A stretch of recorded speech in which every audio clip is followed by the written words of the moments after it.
안녕하세요, 경기청년 여러분. 여러분들과 함께 금융교육을 해볼 이영웅 강사라고 합니다.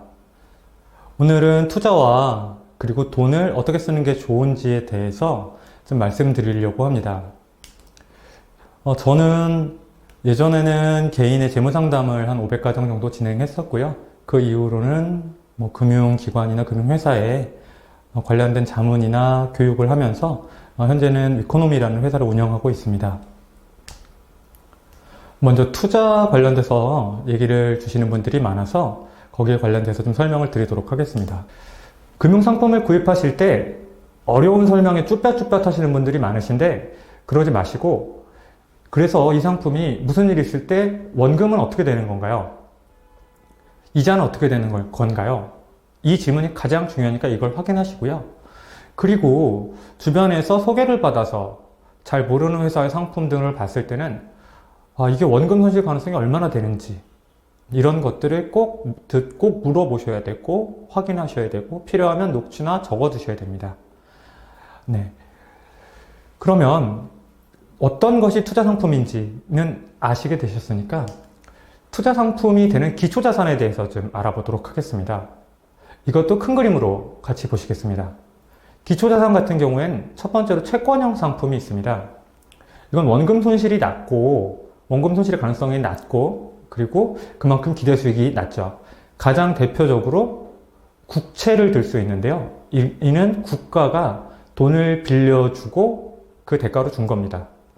예를 들어서 3년 뒤에 이자 3%로 돌려주겠다. 이런 거죠. 이런 걸 기반으로 해서 적금이나 예금 등이 만들어지게 되고, 가장 안전한 국채부터 가장 위험한 부실채권 이런 것들도 채권형 상품으로 거래가 되긴 합니다.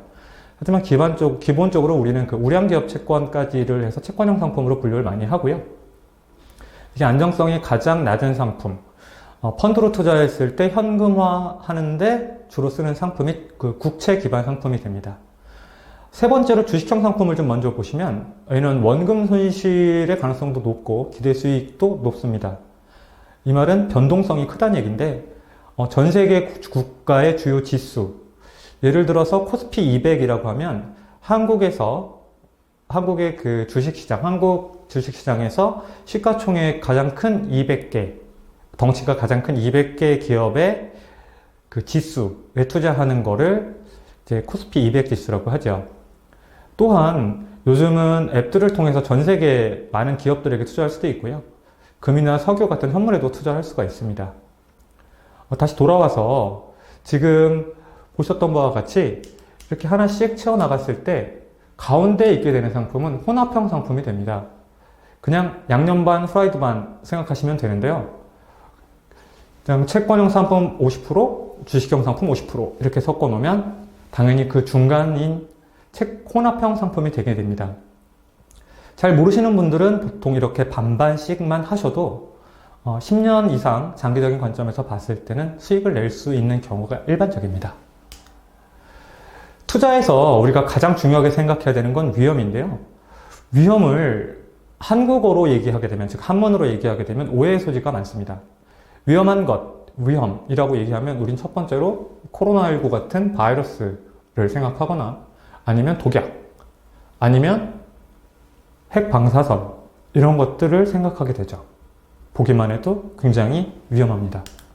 그런데 위험을 영어로 보면 좀 느낌이 많이 다릅니다.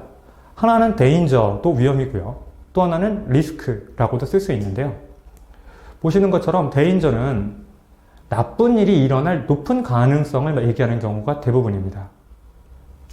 그래서 마스크를 안 쓰고 걸어 다니다가 코로나 걸릴 가능성 당연히 높아지겠죠. 그리고 이건 위험한 행동이죠. 그리고 독약을 마시고 죽을 가능성은 굉장히 높겠죠. 굉장히 위험한 거고. 그리고 폭탄을 해체하는 사람이 일반 사람보다 훨씬 더 부상이나 사망의 위험성이 높겠죠. 이런 것들은 안 하는 게 최고입니다. 전략적인 선택지로는 회피라고 하죠.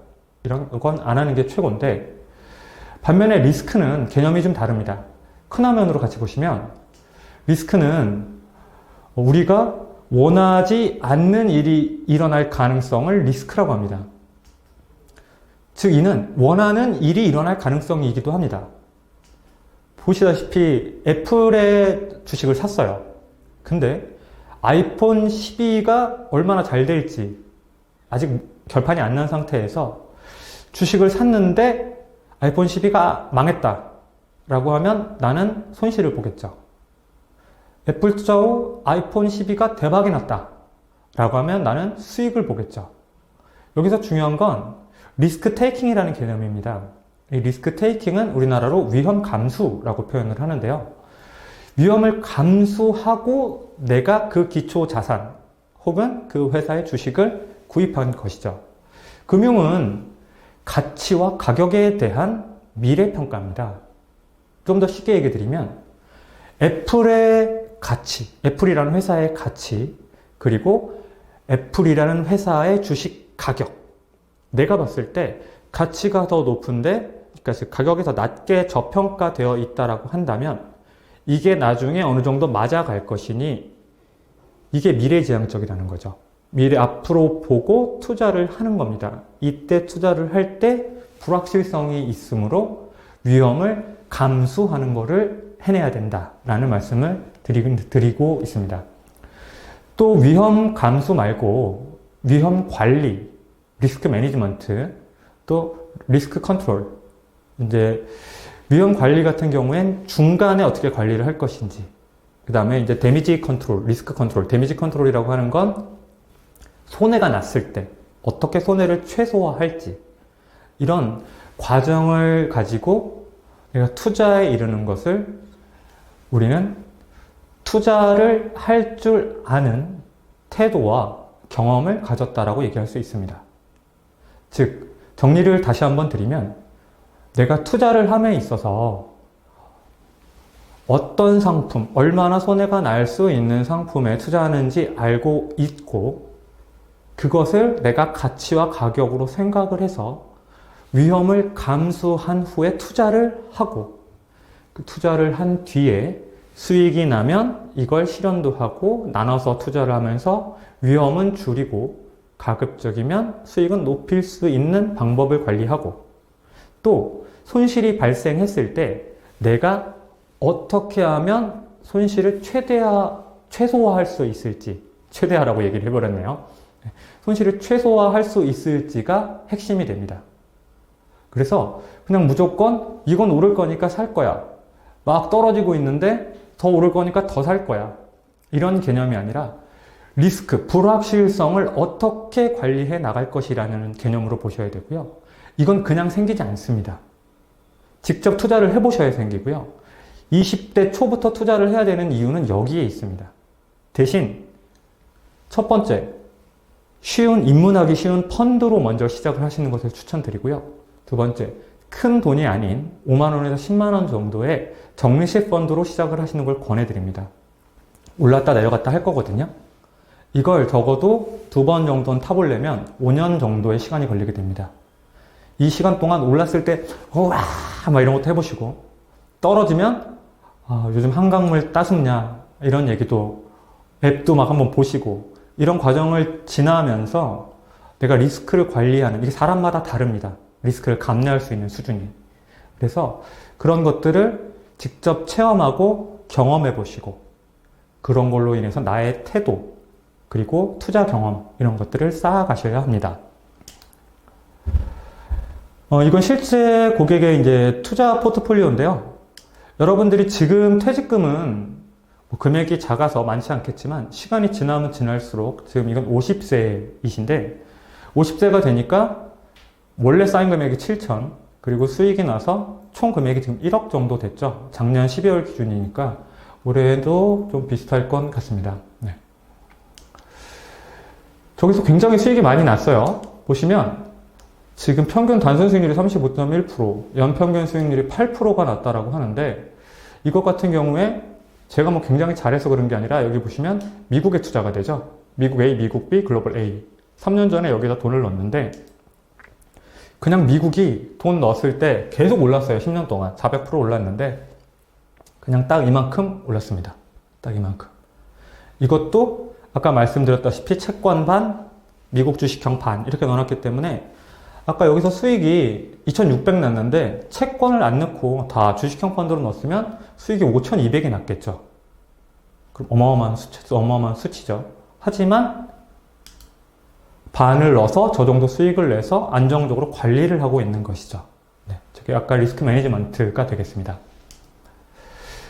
바로 이 다음에 12월 달에 이번 포트폴리오 바꾸시고 매해 12월에 만나서 상담하시니까 바로 이때 엄청나게 떨어졌죠. 딱 봐도 무시무시합니다. 코로나 때문에 마이너스 37%가 떨어진 건데요. 이분은 이때 6대 4로 바뀌어 있던 걸 다시 5대 5로 바꾸셨어요. 채권형 비중을 다시 높게 가져가셨어요. 근데 불구하고 이만큼 떨어졌죠. 이 정도 떨어지면 거의 정신이 없죠. 아예 정신이 없을 거예요. 그래서 이때 이분이 문자가 오셨어요. 어떻게 했으면 좋겠느냐. 그래서 제가 드린 답변이 저도 처음엔 잘 못했었는데 이제 뭐 12년, 13년 사이클을 몇 번 타보다 보니까 우리가 이럴 때를 대비해서 채권으로 50%를 옮겨놨으니까 그의 4분의 1 또는 절반 그걸 주식을 사자. 왜냐면 주식이 싼 지점이니까. 우린 미국 지수에 투자하니까 미국에 투자하고 있으니까 미국이 망하기 전에 기다리면 되지 않겠느냐. 고민을 해보셔라 얘기를 했어요. 코로나 때 이렇게 난리가 나서 떨어진 이후에 10월 기준으로 보면 한 6개월 만에 다시 28,000 정도를 뚫고 다시 회복을 했죠. 지금 말씀드리는 게 그렇게 떨어지는 과정에서 다시 사는 게 생각보다 굉장히 어렵습니다. 일반적으로 사람들이 올라가면 팔아야 된다고 생각하고 떨어지면 사야 된다고 생각하는데 실제로는 반대로 행동하는 경우가 굉장히 많죠. 왜냐하면 떨어질 때 손실을 줄이고 싶거든요. 그리고 무서워서 사는 게 굉장히 힘들어요. 이걸 하려면 경험이 있어야 됩니다. 반대로 올라갔을 때 팔려면 올라갔던 게 다시 떨어진다는 사실을 경험적으로 알고 있어야 돼요. 그래야지만 이것을 할 수가 있습니다. 그래서 아까도 그냥 내가 뭐 좀 투자에 대해서 더 알아보고 할게 이런 것보다 지금 당장 펀드를 할 때 뭐 5만 원 혹은 10만 원을 집어넣고 그리고 거기서 내가 투자 사이클을 같이 1년이고 2년이고 타보는 게 훨씬 더 중요합니다. 지식보다 이 사이클을 타면서 경험을 얻는 게 훨씬 더 중요합니다. 투자 같은 경우엔 펀드를 추천드리는데요. 일단 투자 입문자가 하시기에 펀드가 가장 적합합니다. 왜냐하면 기초자산을 구하기가 굉장히 쉽고 기초자산이 뭔지 알기가 쉬워요. 그리고 전문가가 운용하고 자산 선택이 쉽기 때문입니다. 그리고 일반적으로 회사 다니면서 주식 거래하시면 정보라든가 사고 팔고 달고 이런 거에 너무 시간을 많이 투자하셔야 돼서 여기다 해 놓으시고 적정한 수준의 수익 6%에서 8% 정도 수익 내면 상당히 훌륭하죠. 그렇기 때문에 이 적립식 투자를 하게 되면 적립식 펀드를 하게 되면 상당히 장점이 많이 있으니까 이 부분에 좀 중심을 두시고 먼저 시작을 하시면 좋을 것 같습니다.